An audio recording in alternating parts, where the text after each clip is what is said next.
You're at 109 right now. All right, so this is Oman. This is Muscat, the capital.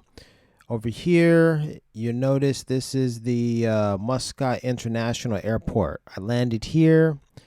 A driver met me at the airport and drove me into the city, and he drove me to the hotel. There was a hotel in this region here where I arrived at night. The night that I arrived, it was late at night, and I had to sleep and get ready for the next day. So he drove me to the hotel, dropped me off here, told me tomorrow we will pick you up and take you to the office to sign your work contract. I said, okay, great. So in the morning, he met me over here and drove me a short distance to the Al Nawa office here. All right, where this marker is located, that's where they drove me, to the Al Nawa office. When I pulled up, we parked somewhere here in the parking lot. And then I walked in, and as I was walking this way and entered this entryway, there was a car parked right here, just as I see it here. Here, there was a car parked here, and I looked at the license plate, and I saw the license plate read 109. Those were the first three digits of this car. Now, let me explain. When I got to Oman, it was, let's see, June. It's about 5 or 6 months after having left Saudi Arabia. After I lived in Saudi Arabia, during the time I lived in Saudi Arabia, I saved a lot of money. And when I got to Oman, I still had a lot of my savings. But I felt as if I was chasing the dollar in another Middle Eastern country. That's kind of how I felt. I felt displaced. I felt like I couldn't find work in Los Angeles. I traveled halfway around the globe to this place called Oman to work for some people to chase these dollars. So I was kind of conflicted, and I kind of wondered to myself, like, why am I just chasing these dollars? Like, what? What is life? What is it all about? Just chasing dollars? And when I went, just before going into the office, when I saw this car parked out here, and I noticed that the license plate read 109, the first three digits, then I kind of felt as if I was where I needed to be. I felt as if it was a sign from God, because I had seen those numbers so many times before in so many other countries. I thought it was a very serendipitous, synchronistic moment to see my favorite numbers on the car outside of the company, outside the headquarters, the building where I was going to sign my life away, basically for the next year, or so I thought. So I took it as a good omen. I did not take a picture of that car on that day. I just went in and handled business, and that was it. I'm making this video now because I want to share a story with you, because it was 6 short months later when this company fired me and I was going to leave Oman. So on the day that I was going to leave Oman, there was this car parked out. Well, excuse me. On the day that I was going to leave Oman, or around the time that I was going to leave this country, I had to go back to this office here and sign exit documents. On one of the days when I returned to this office and signed those documents, I found that same car that was parked out in front of the building. And I noticed that it was the same car. I knew it was the same car because the license plate was the same. It said 109. But because I was there, because I remembered that car from 6 months prior, I studied that car and I made sure to take a picture of that car, so I got the picture. And I remember that picture because the car's license plate read 10914. All right. I have that picture. Okay. Now, I was leaving the country because they fired me. So these are the offices. Now, here's something that happened. When I was leaving the country, the Al Nawa office, well, they had to pay me my my final paycheck. And they had already purchased my plane ticket before I received my final paycheck, and I demanded that I receive the money in my account, that I would wait for the money to deposit into my account before I leave the country, because I didn't have faith, and I figured something could go wrong. Anything could go wrong, and I just don't want to risk it. So anyhow, over the time that I waited, I went back to the hotel right over here, and I stayed in this area, stayed in the hotel over here, waiting until the money was deposited. I remember this area because when I walked outside of the hotel here, I walked down this way. This is a gas station here. I remember that. And then over here, there are some restaurants. So I went over here and I had a bite to eat, probably some chicken and rice and what have you. I remember that. Okay.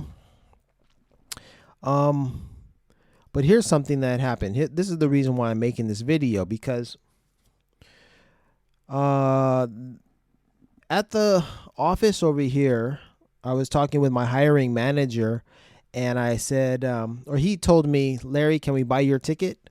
Can we buy, did you get your money? That's what he asked me. Has the money hit your account yet? That's what he was asking me. And I was like, well, no, the money hasn't hit my account yet. I would have received a message on my phone, because in this country, they send messages before money is deposited. So, you get notification, but I hadn't received notification. And so my hiring manager, who was over here, told me, he said, hey, go to the ATM and check to see if the money is in your account. And I was upset that he would tell me that, because I was expressing to him that, hey, man, I would have received a message from the bank if the money was deposited. I don't need to go to the ATM to check it out. I haven't received the message yet, so I know the money's not there. He said, yeah, well, Larry, you still need to go to the ATM, because sometimes these messages don't come through the network or blah, blah, blah, blah, blah.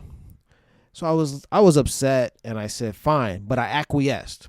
I capitulated. I said, fine, man, you're right. You probably know the system better than I do, so I'll go ahead and go check the ATM. Now, there were no ATMs around this hotel section where, for my particular bank, for me to check my balance. So that meant that I had to go outside and walk. I even went outside and walked around this area looking for the ATM, which is how I remember that this gas station is here and that this, what is this? These restaurants are over here. All right. So here's what happened. I left this hotel, and then I walked outside. I went up this way, I suppose. No, I didn't. I remember I went through here and walked through this area here. So I had to walk this way, and then I probably didn't walk straight this way. I hope you can see the cursor. I walked across this way, I'm sure. And then I went this way here. And then I walked down this street. I walked down this road. I walked down this road, all the way down this road, until I got to this location here where the ATM for my bank was located. All right, let me zoom out a little bit to give you a better view. Okay, so the ATM that allowed me to check my balance was all the way over here, and I had to walk all the way down this road here, across these parking lots, and then all the way from my hotel over here. There might have been an ATM somewhere near me, somewhere over here. I just didn't know where it was. So I went to this one over here. It might look like a great distance, but it's not. I walked it. It was easy peasy. But the thing about it is that when I walked it, it was in the, it was hot. It was like July, and we're in the middle of summer. And I'm like, that was one of the reasons why I was upset about having to check my balance rather than check my phone, because I had to walk in the heat. And the hiring manager told me, go do it. All right, so here's what happened on day one. I went all the way over there. I checked my balance. My money wasn't there. I called him. I said, look, man, I checked the phone. I checked my ATM just like you told me to. I checked the ATM. There's no money there. So he was like, okay, well, check tomorrow. I was like, oh, man.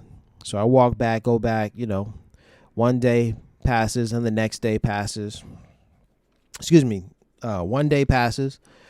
So it's the next day, same situation. I go outside. I walk all the way to the ATM. No money. I call the guy. I say, hey, man, there's no money in my account. I'm still waiting for the money. He says, don't worry, Larry. It'll be deposited. You'll probably get it tomorrow.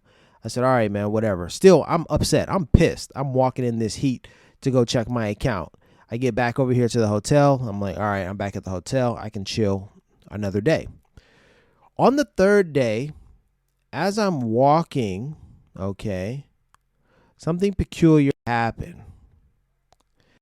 And as I was walking toward that bank, toward the ATM, about here, somewhere in here, I crossed paths with a vehicle, a car.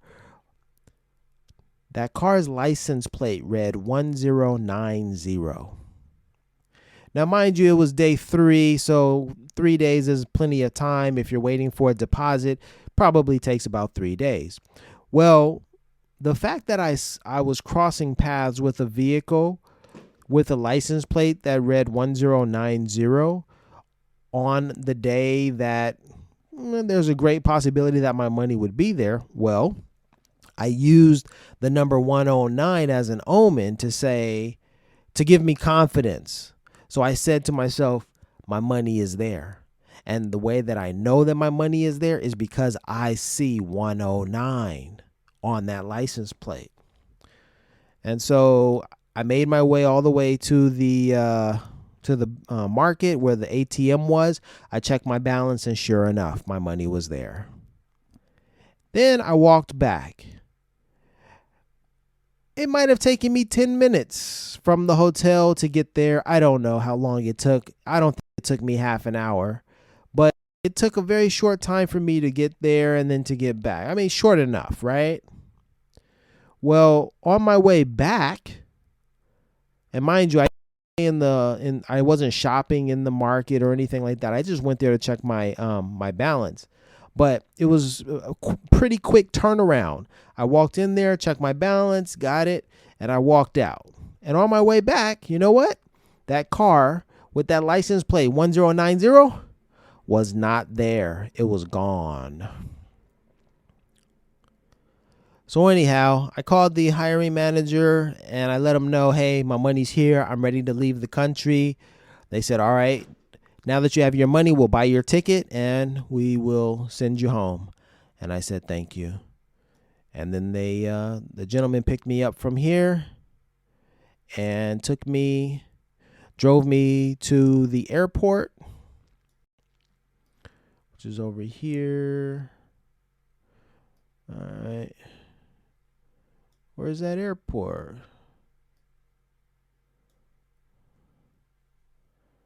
Am I bugging? Where's the airport? Wow, the airport was quite farther than I imagined. Okay, it was way over here. He drove me all the way over here. And I boarded the plane and I went back home. Yeah. All right, one final story. I went to the Sultan Qaboos Grand Mosque. And I was there exploring, only on the outside. I was basically a tourist, just looking around and stuff like that. But then when prayer call came, all of the tourists were asked to leave, go outside the gate. I didn't understand what was happening, really. There were thousands of men around the mosque, and I just figured I would stay there and wait. I figured it'd be like 10 minutes or so that I would wait. It was actually more like 30, possibly 40 minutes. But anyway, what happened is, while I was inside of the mosque, on the mosque grounds rather, when the prayer call hit, all of those thousands of men who were standing around went inside to pray. And I was the lone individual within the mosque's grounds, and I was seated right here. right at this corner here. I was seated right here, all alone. It was a very lonely moment. Oh, look, they have the women's chapel over here. So there were men and women here. I was seated here all alone. It was a very uncomfortable moment because I couldn't leave the grounds, and I was quite conspicuous. There was maybe an imam. There was someone who was beckoning all of the worshipers to come in, and he came to the door and saw alone me, and he sort of beckoned me to come over, but because I'm not Muslim, I don't speak Arabic, I don't know how to pray and all that. I was like, I'm not gonna disrespect your religion by going in there and pretending to know what's happening. So the gentleman beckoned me, and I didn't move, and I just looked at him like I'm not going anywhere. And then he turned around and went back to the prayer that was going on. It was a very uncomfortable moment for me, but I was there at the Grand Mosque, inside the Grand Mosque, all alone during prayer call, and that was wild. All right, those are my stories. You're at 109 right now.